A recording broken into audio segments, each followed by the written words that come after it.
I've never been what one would call normal. When I was 4, while all the girls in my neighborhood would go outside and play, I would stay up in the attic reading Stephen King books.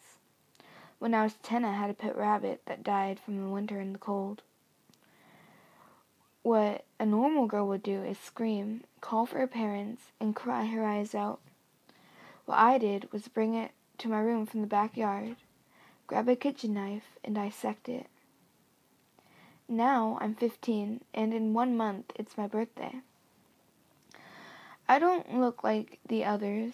I have long black hair, wear black every day, and I have pale skin and no friends at all. I don't mind that 'cause I'm used to it. The only friend I've ever really had or ever really remember was this boy from when I was 13. He had to move away for some reason, but I don't remember why. But ever since then, I've been alone. One day, I was at school, and one of the girls had been murdered a week before, and the school was holding a memorial for her. I never knew her. She was one of those girls that everyone saw around and knew her name, but never actually knew her, except for her close friends, who were devastated to hear the news about her. The only time I have ever even made contact with her was when I was late for school the week before she died. I was rushing to class and I accidentally bumped into her. I apologized to her, and she was still pissed, so she took my things, threw them in the garbage, and pushed me down to the floor. After that, she spread a big lie about me and said that I beat her up, and I got suspended. Because of that, I was pulled into questioning by a couple officers instead of going to the memorial. "Hello, Miss Series, is it?" said one of the officers. "Yes, like a book series," I said with a smart tone. "We would like to ask you where you were the night this young lady was killed." One of the officers was holding a picture up of the girl who was murdered, while the other one was writing things down. "I don't remember. Let me think." I looked down at my lap. "I was at home." "Doing what?" an officer asked. "Obviously doing homework. What else would a 15-year-old girl be doing after school?" I said like a smart-ass. "Anything else you would like to know?"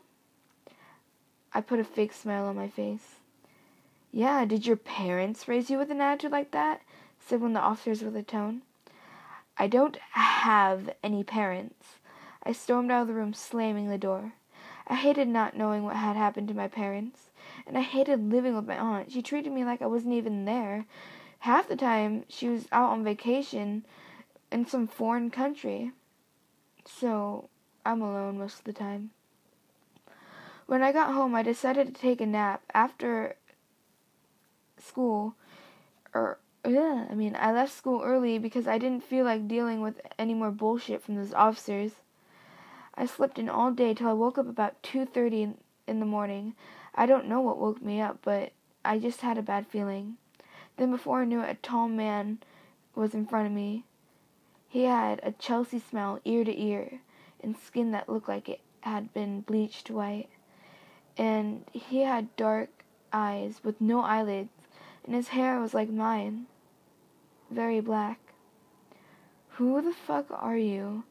I said, trying not to sound scared. "You don't remember me?" he said, sounding confused. "No, I don't even think I ever met you. How can I remember you?" I started to get creeped out. "I'm Jeff. So it's true, like you said, you wouldn't remember. So I'll explain.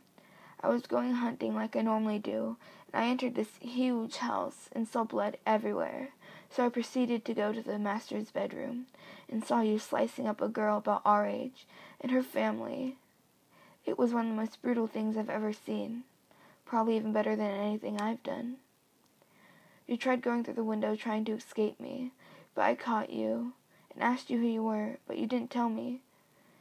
You just asked if I was there to do what you already did. I said yes, and you told me that you would never see me again, and that you wouldn't remember me.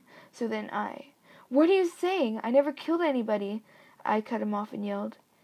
"Yes, you did. Come with me, and I'll show you what you can do." "I'm not going anywhere with you because you're a psycho killer," I yelled again.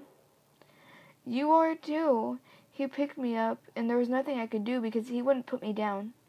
We stopped at a large greenhouse. We entered through the back, and he was still carrying me. "Say anything, and I'll kill you," he whispered. So I did what he said, and I kept my mouth shut.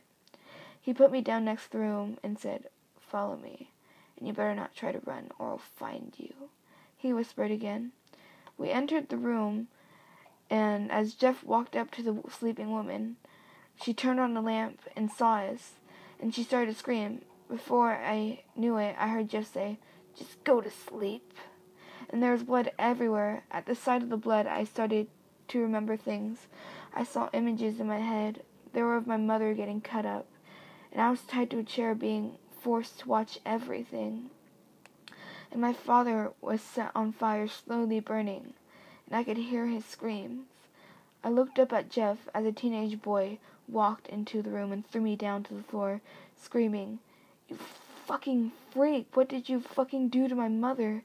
His face looked familiar. He went to my school. Jeff slid the knife next to me, and I grabbed it and stabbed the boy in his right eye socket. I heard his screams, and I loved it.